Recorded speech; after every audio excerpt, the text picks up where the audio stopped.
A alegoria da filosofia de Dürer e a doutrina dos quatro temperamentos. Existem diversas representações visuais da antiga quadriparticipação dos temperamentos humanos. Um exame mais atento dessas imagens revela que nem todas mantêm as correlações originalmente firmadas no Tratado Hipocrático sobre a natureza do homem, o qual deu origem à teoria humoral e à doutrina dos quatro temperamentos. Um bom exemplo é a Alegoria da Filosofia, de Albrecht Dürer. Segundo observado pelo historiador de arte germânica Erwin Panofsky, essa estilogravura aponta duas relações isólitas para associar o temperamento melancólico ao inverno, em lugar do outono, e o fleumático ao outono em vez do inverno. Consoante Panofsky, esta disparidade se deve a uma compreensível concessão à diferença do clima entre a Alemanha e a Grécia Antiga. Entretanto, como será discutido aqui, com base em preceitos metodológicos de história da ciência, o motivo desse desvio poderia ser outro, posto igualmente a aliar a compleição melancólica à velhice e a fleumática à idade adulta.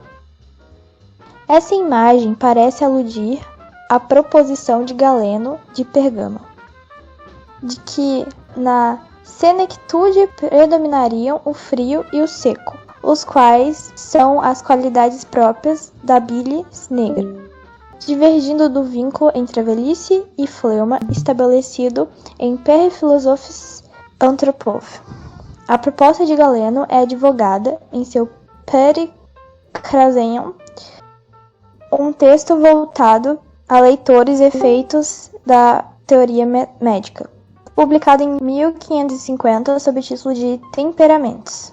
Em conclusão, as correspondências incomuns na alegoria da filosofia podem se dever à erudição de seu primeiro mentor, o humanista Konrad Celtes, que concebeu essa imagem para ilustrar em um livro seu, publicado em 1502.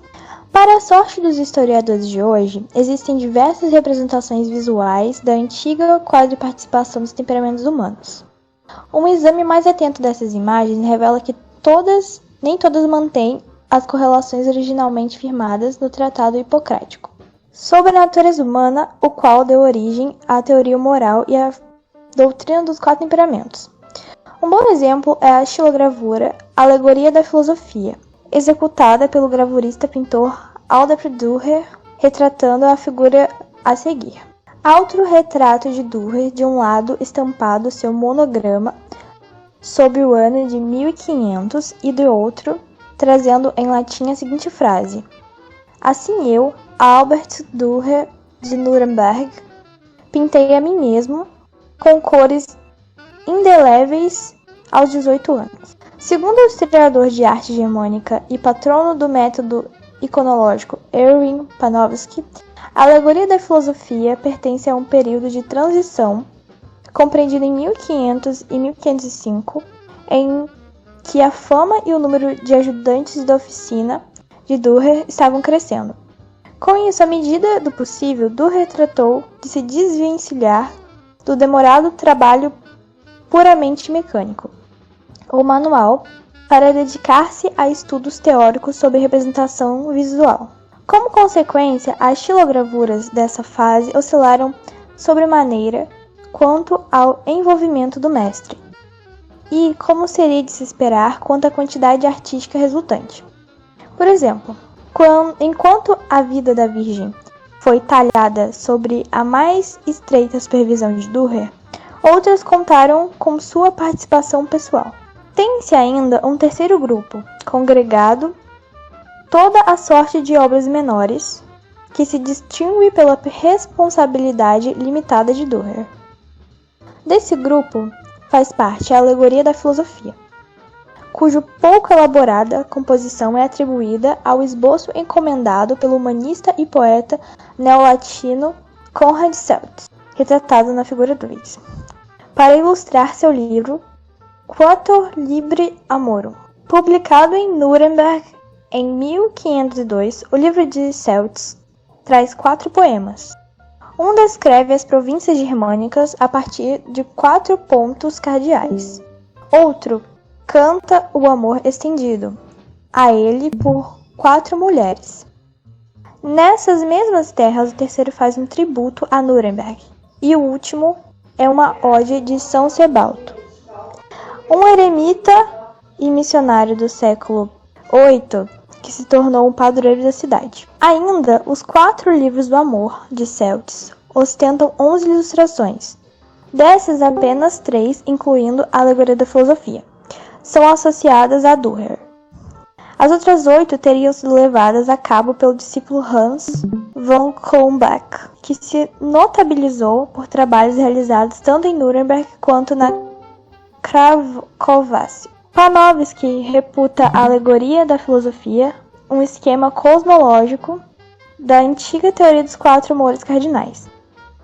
Em suas palavras, plenamente desenvolvida quando a antiguidade clássica chegou ao seu acaso. Essa teoria se baseia na suposição de que tanto o corpo quanto a mente do homem estariam condicionados por 4 fluidos básicos. Estes humores, cada um vinculado a um par de qualidades elementares, eram considerados coessenciais, juntamente com os 4 elementos primários: os 4 ventos, ou direções do espaço, as 4 estações, as 4 horas do dia e as 4 fases da vida. Eis um resumo das correlações apuradas por esse estudo. Sanguíneo, ou humor sanguíneo. Úmido e quente. Ar, primavera, manhã, juventude. Zéfiro, agradável vento do oeste. Bilis amarela, ou humor colérico. Seco e quente. Fogo, verão. Meio-dia, maturidade ainda viril.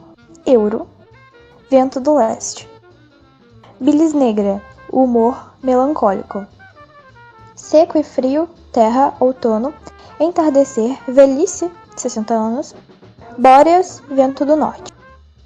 Fleuma, ou humor fleumático, úmido e frio, água, inverno, noite, ancianidade, austro, vento do sul. A rigor, o modelo humoral de Panofsky foge do longevo cânone das 4 idades do homem, em princípio compreendendo a infância, a juventude, a idade adulta e a velhice. Por outro lado, coaduna-se com a alternativa talvez medieval de que as 4 principais etapas da vida abarcariam a adolescência, a juventude, a senectude e a decrepitude. Dentre esses 2 protótipos, a alegoria da filosofia estampa o primeiro, como pode ser conferido na figura 3. Reparem nessas mandalas que estão nessa figura. Panofsky estima que o esquema cosmológico na alegoria da filosofia somente se aparta da tradição original na identificação do humor melancólico com o inverno em lugar do outono e do fleumático com o outono no lugar do inverno. No entender do estudioso, essa divergência poderia se dever a uma compreensível concessão à diferença de clima entre a Alemanha e a Grécia. Entretanto, o motivo do desvio observado por Panofsky poderia ser outro, dado haver de outras associações incomuns à estilogravura em tela. No canto inferior esquerdo, o vento Bóreas e o temperamento melancólico estão representados por um ancião amaciado, e no canto oposto, o austro e o humor fleumático são personificados por um adulto. Portanto, a alegoria da filosofia alia de um lado o temperamento melancólico à velhice e de outro o fleumático à idade adulta, e não a ancianidade ou a decrepitude, constatando no modelo moral de Panofsky. Essas 2 últimas coligações dão margem à possibilidade de a alegoria da filosofia estar aludindo à proposta de Galeno de Pérgamo para a combinação qualificativa de senectude ou velhice, advogada no tratado de Pericraseion, como difere do sugerido no comentário galênico de Humoribus. Isso ocorre que Galeno, um dos mais influentes e prolíficos autores da antiguidade, compôs escritos pertencentes a sórdidos gêneros, sem nem sempre sustentando as mesmas ideias. Boa parte das disparidades existentes no corpus galênico deve-se à natureza variada desses textos, ditado pelo público-alvo pretendido. Esse fator seria o principal determinante da maneira como uma questão é abordada, ou quanto será aprofundada, por Galeno, o qual, diga-se de passagem, tem um texto preconizando que o melhor médico é também um filósofo. Assim, aqui, no breve comentário de caráter introdutório, conhecido apenas por latim, intitulado de Humoribus, literalmente sobre os humores, Galeno amplia as associações esboçadas em Periphysus Amphiprove, cujo autor rejeita os elementos como princípios explicativos da natureza humana. No entender de Galeno, sendo 4 os humores dos quais os animais e humanos são compostos, o elemento básico entre os animais é o humor. Além de estender os humores a todo o reino animal, Galeno associa os 4 elementos, ao esclarecer que o sangue, o ar e a primavera são úmidos e quentes, enquanto a bilha amarela, o verão e o fogo são quentes e secos. Já a bilha negra, a terra e o outono são frios e secos. Por fim, a fleuma, a água e o inverno são frios e úmidos. Mais adiante, Galeno detalha as principais causas da transformação e do aumento de cada um dos 4 humores. Resumidamente, tais causas que eventualmente poderiam gerar doenças são múltiplas, enquanto o estado excepcional da saúde se caracteriza pela equidade e simetria desses humores. A seguir, ecoando analogias da natureza do homem, Galeno informa que o sangue cresce na puberdade, a bilha amarela na adolescência e a bilha negra na idade adulta e a fleuma na velhice. Ao mencionar a passagem, a influência dos humores na característica da alma, Galeno dá os primeiros passos ao que veio a ser a doutrina dos 4 temperamentos. Segundo Galeno, a predominância de um dos humores que se excessiva resultaria em enfermidades ocasionava diferentes disposições, ou seja, o sangue causa uma natureza bem disposta, a bilha amarela uma natureza encolerizada, insolente ou violenta, a fleuma uma natureza mais preguiçosa e bronca, e a bilha negra uma natureza que ainda mais impetuosa e encolerizada. No final do comentário de Humoribus, Galeno critica uma antiga classificação de doenças baseada exclusivamente na cor provocada pelo excesso de cada um dos 4 humores. De acordo com essa tipologia, as doenças eram chamadas de vermelho, cor de fogo, ou amarelo, preto e branco. Com o tempo, essas cores foram incorporadas à doutrina dos 4 temperamentos. O vermelho era o temperamento sanguíneo, o amarelo ao colérico, o preto ao melancólico e o branco ao flamático. Curiosamente, as mesmas cores, mas em outra sequência, coincidem com as frases da obra alquímica Na Busca da Pedra Filosofal, denominada em latim Nigredo, Albeno, Citrinitas e Rubedo. Já no tratado extenso e pormenorizado, dirigido a um público instruído, conhecido como Pericraseion, Galeno aprofunda certos tópicos não discutidos de Humoribus. Aqui importa trazer à baila que, no livro 2 de Pericraseion, literalmente sobre misturas, que a gente lembra que, no caso, o temperamento seria uma mistura, a gente viu isso semana passada. Temperamento seria a mistura de todos os fluidos do corpo. Galeno, se vocês não estão entendendo, Galeno é um médico antigo, da antiguidade, e ele ele relaciona os temperamentos com as doenças. Ele usa essa teoria dos temperamentos para tratar de doenças, entender doenças. Então, dependendo do seu temperamento, você tem tendência a ter certas doenças por causa daquele temperamento, porque o temperamento tem a ver com o que o seu temperamento é o líquido que predomina no seu corpo.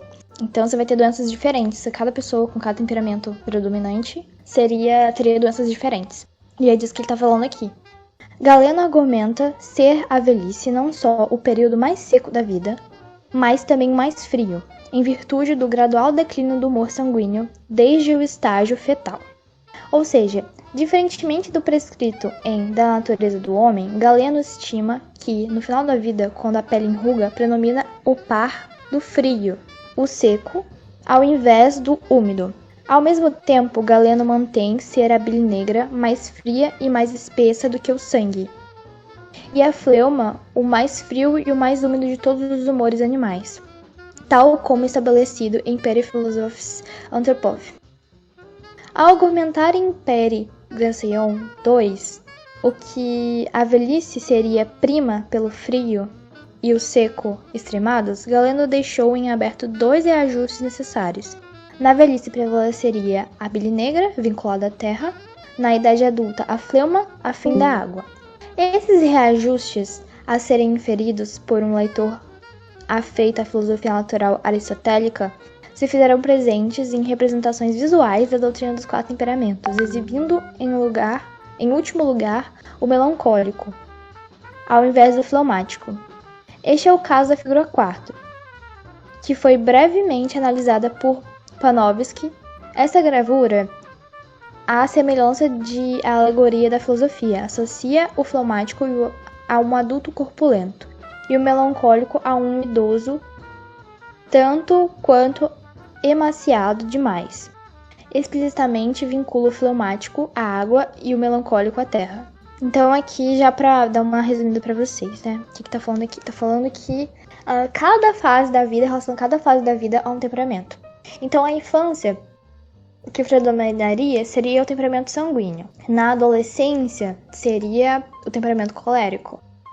Você tem que ser mais ativo, mas você tem que pensar um pouco mais. Agora, na fase adulta, você predominaria o temperamento fleumático. Aqui não está dizendo que vai predominar o líquido do seu corpo mais, mas é como você deveria agir em cada fase, entende? Que é típico daquela fase que você age daquela forma, daquele tipo de temperamento. Então, na infância, você vai agir mais como um sanguíneo. Na adolescência, você agiria mais como um colérico. Até por causa dessa coisa de ser explosivo e tudo mais. Você pensa que na adolescência você tem o sangue mais quente, você explode mais com as coisas. Todo aquele drama adolescente. Agora, na fase adulta, você tem um temperamento mais parecido com um fleumático. Você tem que agir mais como um fleumático para as coisas darem certo. E na fase da velhice, você já age como mais um melancólico, assim. Já sabe aquela coisa de idoso ser rabugento? Então, seria um melancólico, seria rabugento. Então tem a ver com isso. No início dos tempos modernos, que coincide com um crescente interesse por diferenças individuais, os antigos modelos de compleições se revelaram cada vez mais insatisfatórios, como medida paliativa, entre outras alternativas. Jacob Silvis completou sua tradução latina de Peri Kraseion sob o título de Temperamentos, com um rol de 700 graduações de misturas qualitativas. Logo mais, contudo, diversos médicos e filósofos naturais se voltaram para outras questões cuja história não cabe ser narrada aqui. Concluindo, as correspondências incomuns na alegoria da filosofia parecem se dever à erudição de Conrad Celtis, que teria concebido essa imagem para ilustrar seus Quatuor Libre Amorum. Praticamente meio século antes de vir a público a renomada versão latina de Silvius do Tratado de Peri Kraseion.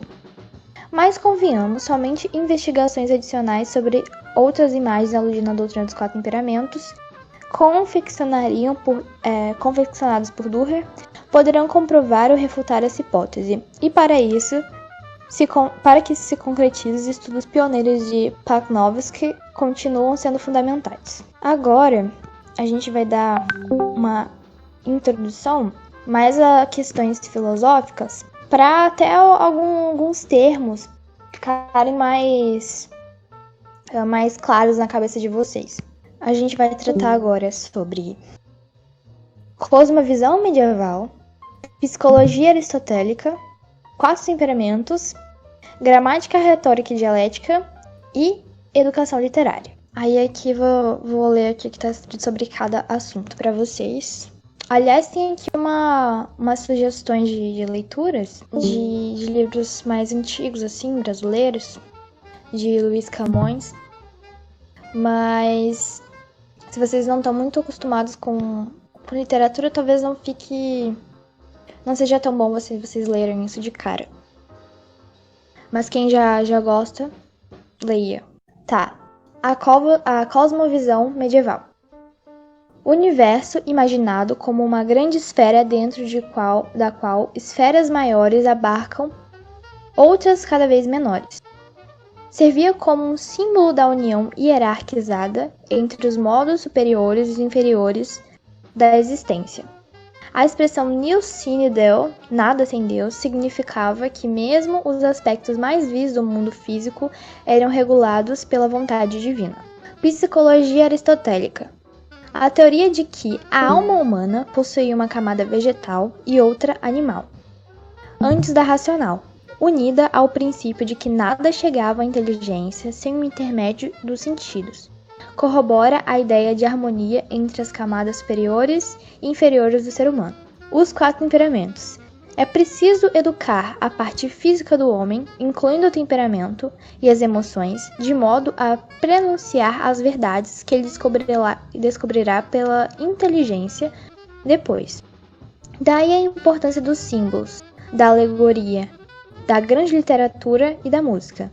Daí também a consideração dos 4 temperamentos, que para a dimensão emocional do homem seja equilibrada e não atrapalhe o restante da educação da vida. Há 2 recursos que devem ser usados sabiamente. A longo prazo, deve-se contrariar o temperamento, disciplinando para que não se extreme. A curto prazo, aproveitar-se dele para conseguir estimular o sujeito com maior eficácia.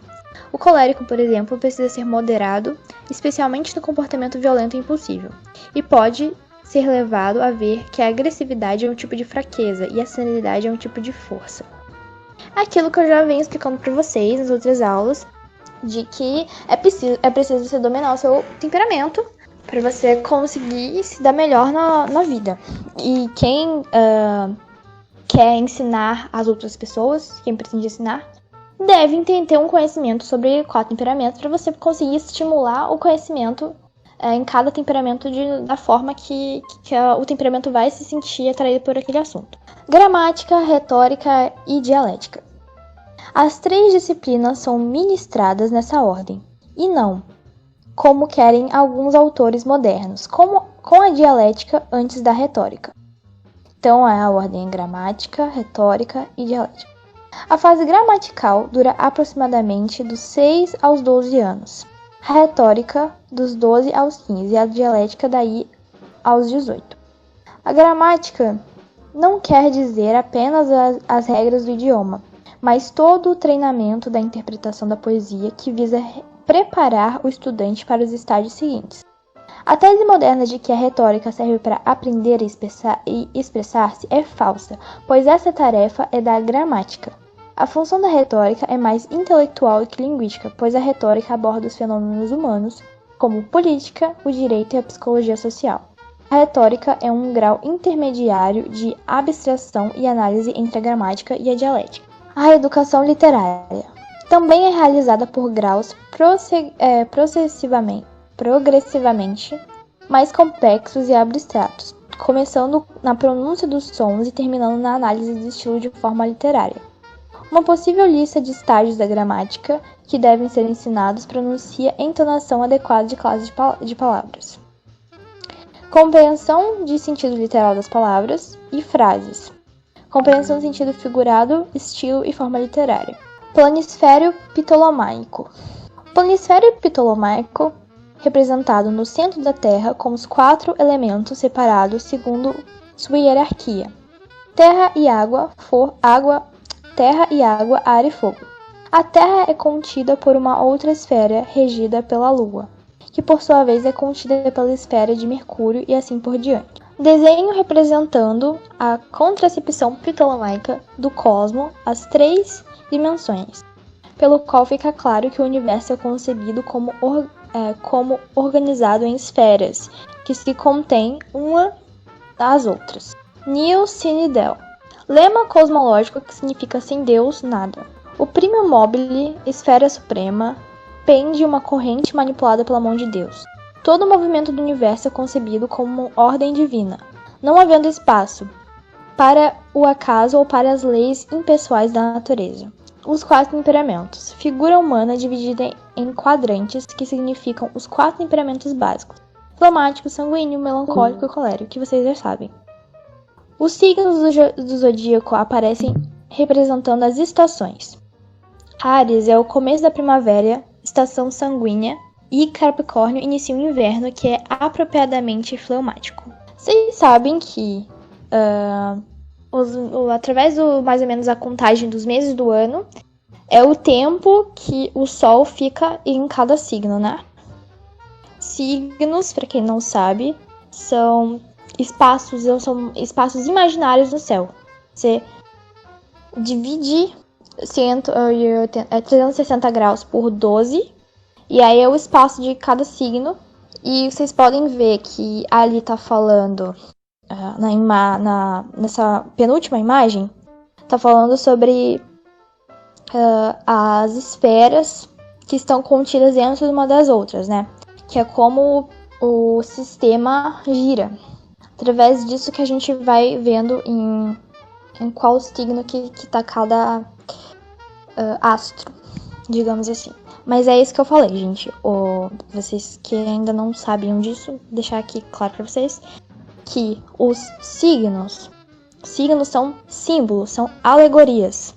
É o significado da palavra. Eles não têm a ver com as constelações. Apenas tem o mesmo nome. Mas podia ser arroz, feijão e batata. Não importa, não tem a ver com as constelações. Os signos são linhas imaginárias, não são as constelações em si. Agora a gente vai pro último, que é esse PDF aqui, dos 4 humores às 4 bases. Vamos lá. Que imagem bonita, né? Pra se ver. O carinha lá tocando pra mulher, pra conquistá-la, depois dança com ela. Aí depois o quê? Ele bate na mulher. E depois a mulher fica tecendo enquanto ele dorme. Olha só que lindo. Poético. Desde a antiguidade e em várias civilizações, o número 4 tem um simbolismo especial. O da plenitude, da totalidade, da abrangência, da universalidade. Expressa ao mesmo tempo o concreto, o visível e o aparente, o criado, ao contrário do número 3, que espelha o transcendental. O espiritual, o abstrato divino. Deixa eu explicar uma coisa pra vocês. A tríade, que seria Pai, o Filho e o Espírito Santo, na natureza, a gente tem muito isso. A gente tem coisas que são em 3, coisas que são em 4 e coisas que são em 7. E também tem coisas que são em 12. Então, esses 4 grupos de números, eles são, de certa forma, sagrados. E a gente encontra eles na natureza. A gente conta a tríade dentro da biologia, a gente conta a tríade dentro da física, dentro da química, em todos os lugares. Até em outras religiões que não sejam cristãs, a gente encontra a tríade. Por exemplo, nas religiões neopagãs, eles usam muito o jovem, anciã e mãe, que também é uma tríade. Agora, e também dentro da astrologia a gente também tem várias tríades. Inclusive tem uma coisa que a gente observa que chama trígono. Mas a gente encontra isso em tudo, gente, em tudo. E a gente encontra, né, aqui como tá falando aqui da tríade, já que é o que espelha o transcendental. O espiritual, o abstrato divino, que eu falei que é o Pai, Filho e Espírito Santo. E a gente se relaciona a muitas coisas, gente. Tem muitos tipos de simbologias que a gente relaciona tudo tá relacionado. Nas palavras de Platão, o ternário é o número das ideias. O quaternário é a realização das ideias. Então, a gente pode interpretar isso aqui, que Platão falou, com que seria essa ideia do divino, que eu falei da tríade divina, e o quaternário como se fosse a realização das ideias, né, que seria os 4 temperamentos e outros tipos de coisas em 4 que a gente encontra na natureza. Que a gente falou aqui, tudo relacionado, né? A gente tem as 4 estações do ano, a gente tem os 4 elementos, tudo tá relacionado. São símbolos, são signos, que quer dizer símbolos. Não signos exatamente de astrologia, mas signos de símbolos e alegorias. Essa concepção parece erradicar-se no inconsciente coletivo. Portanto, o mesmo simbolismo aparece em todas as civilizações, inclusive entre povos indígenas e tribos africanas. É o que eu falei, a gente não encontra esse tipo de grupos de números só no que se diz na cosmovisão cristã. A gente encontra em religiões neopagãs, a gente encontra em tribos indígenas, em tribos africanas. Qualquer religião que você vá, qualquer cultura, você vai ter isso. Eles observam isso, que é uma coisa que está na natureza. É um intrínseco da natureza. O número 4 liga-se ao quadrado e à cruz, que juntamente com o círculo e o centro, constituem os 4 símbolos fundamentais da humanidade. No brahmanismo hindu, fala-se nos 4 domínios do universo, que correspondem às 4 partes do Brahma. Na Bíblia, o número 4 aparece com grande frequência, do Gênesis ao Apocalipse. O nome de Deus em hebraico se escreve com 4 letras, assim como do próprio homem, Adão. São 4 os rios de Éden que delimitam o espaço habitável. Na visão de Ezequiel, aparecem 4 animais com as 4 faces e 4 asas. A cada passagem de Apocalipse surge o número 4. São 4 cavaleiros, 4 pragas principais, 4 anjos, 4 emblemas das tribos de Israel, 4 muralhas de Jerusalém, 4 cantos da terra. Esses dias eu postei uma relação entre os 7 planetas e os 7 anjos. Não sei se vocês viram, que também tem a ver com isso, que eu falei dos grupos de números. O cruzamento de um meridiano com paralelo divide a Terra em 4 partes. Por isso, encontramos na história referências aos 4 mares, 4 reinos, 4 ventos, 4 partes do mundo. 4 são os pontos cardeais, norte, sul, leste e oeste. 4 são as estações do ano, verão, outono, inverno, primavera. 4 são as fases da lua, cheia, minguante, nova e crescente. 4 são as fases da vida, infância, juventude, maturidade e velhice. Na psicanálise, o número 4 se revela no seu simbolismo. Jung reconhece no quaternário o arquétipo da totalidade dos processos psíquicos, conscientes e inconscientes, e enumera 4 funções fundamentais da consciência: o pensamento, o sentimento, a intuição e a sensação. E Mira e Lopes se refere aos 4 gigantes da alma: o medo, a ira, o amor e o dever. É natural, portanto, que os filósofos gregos da escola pitagórica tenham imaginado o universo formado por 4 elementos: terra, ar, água e fogo, dotados de 4 qualidades, oposta aos pares: quente, frio, seco e úmido. A transposição da natureza quaternária universal para o campo da biologia deu a concepção dos 4 humores do corpo humano. O conceito de humor, quimos em grego, na escola hipocrática, era de uma substância existente no organismo, necessária à manutenção da vida e da saúde. Inicialmente, fala-se em número indeterminado de humores. Posteriormente, verifica-se a tendência de simplificação, reduzindo-se ao número de humores para 4, com seu simbolismo totalizador: o sangue, a fleuma, a bile amarela e a bile negra, conforme se lê no livro Per Philosophia Anthropoi, da natureza do homem. O corpo do homem contém sangue, fleuma, bile amarela e bile negra. Esta é a natureza do corpo, através do qual adoece e tem saúde. Tem saúde precisamente quando esses humores são harmônicos em proporção, em propriedade e em quantidade, e sobretudo quando são misturados. O homem adoece quando há falta ou excesso desses humores, ou quando ele se separa do corpo e não se une aos demais. Admite-se que a crença na existência de uma bile negra tenha sido fruto da observação clínica em casos de hematêmese, malena e hemoglobinúria.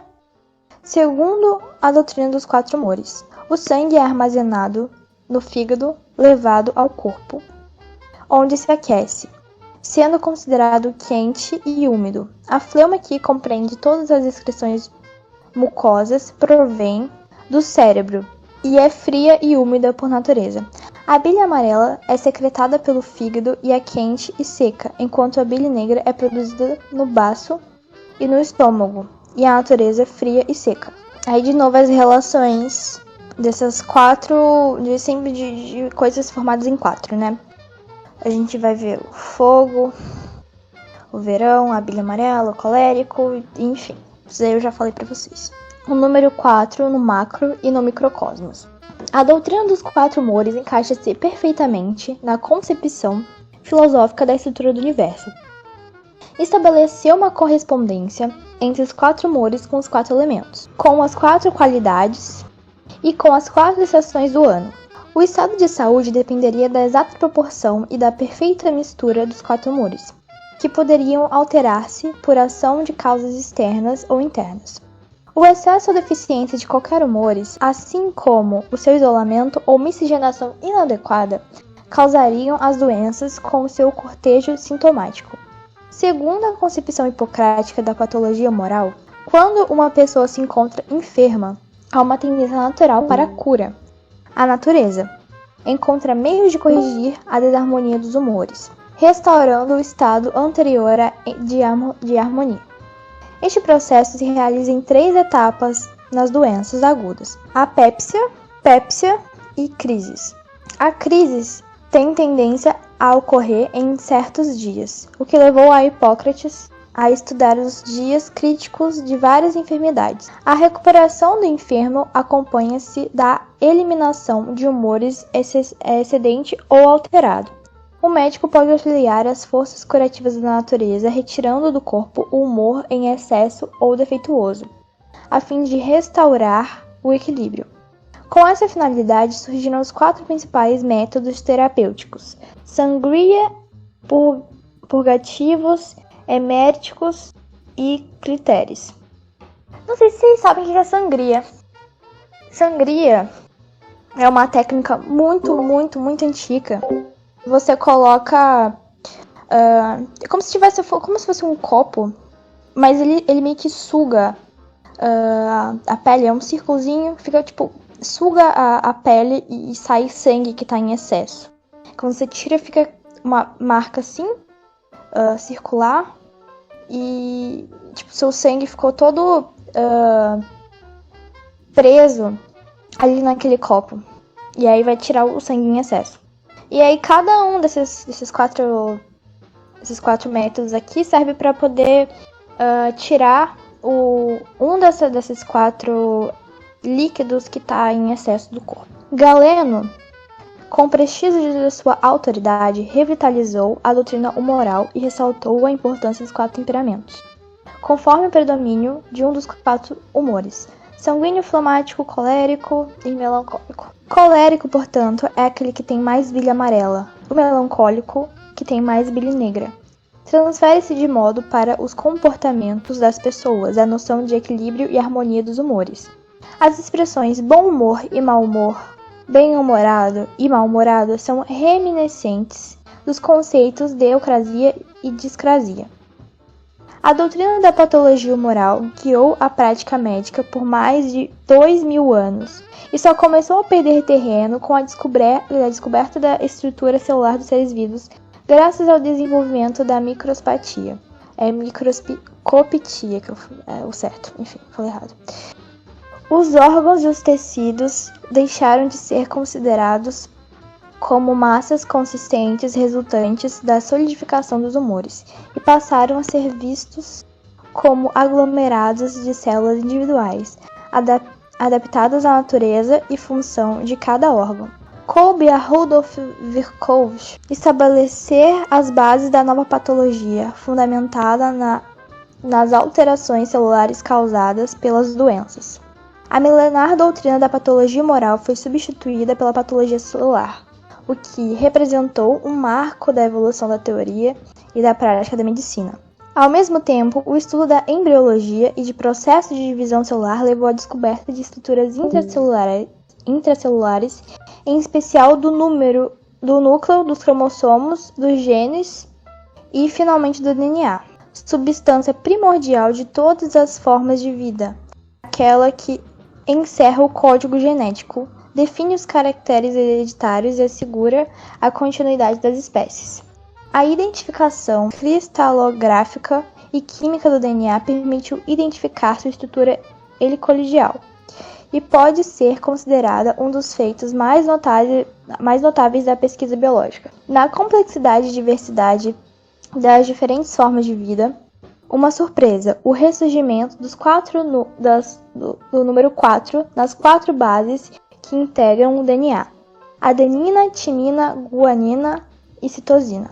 Todos os seres vivos, animais, plantas, bactérias e muitos vírus são o resultado de diferentes sequenciamentos de combinações dessas 4 bases de dupla hélice do DNA. E as 4 bases, por sua vez, são formadas de 4 elementos químicos: carbono, oxigênio, hidrogênio e nitrogênio.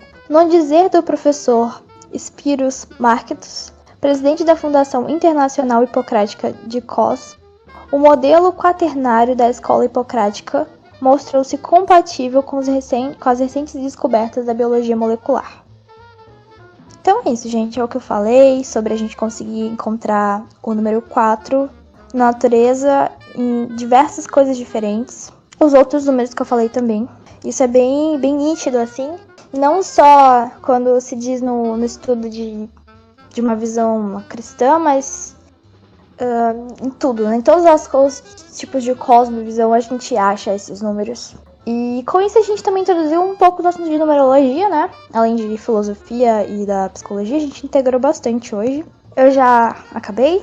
Se vocês tiverem alguma dúvida, pode perguntar. Então a gente já pode encerrar a aula de hoje. Eu deixei o material lá no chat sobre os 4 temperamentos. E depois essa aula vai ser salva e vai ser postada no YouTube. No sábado a gente vai terminar o livro da Inwen. Semana passada eu tava passando mal, por isso que a gente não teve aula no sábado passado. Quinta-feira a gente vai continuar o curso sobre 4 temperamentos do Padre Paulo Ricardo, para quem quiser ver. Quando a gente acabar o curso do Padre Paulo Ricardo, a gente pode começar a ver outros cursos. A gente pode começar por história da antiguidade e depois indo até chegar na moderna.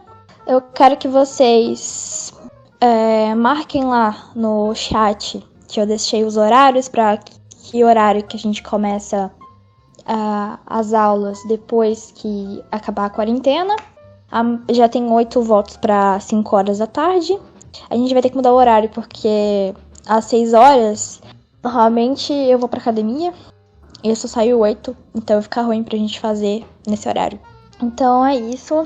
Até quinta-feira ou sábado, dependendo de qual assunto você se interessa mais.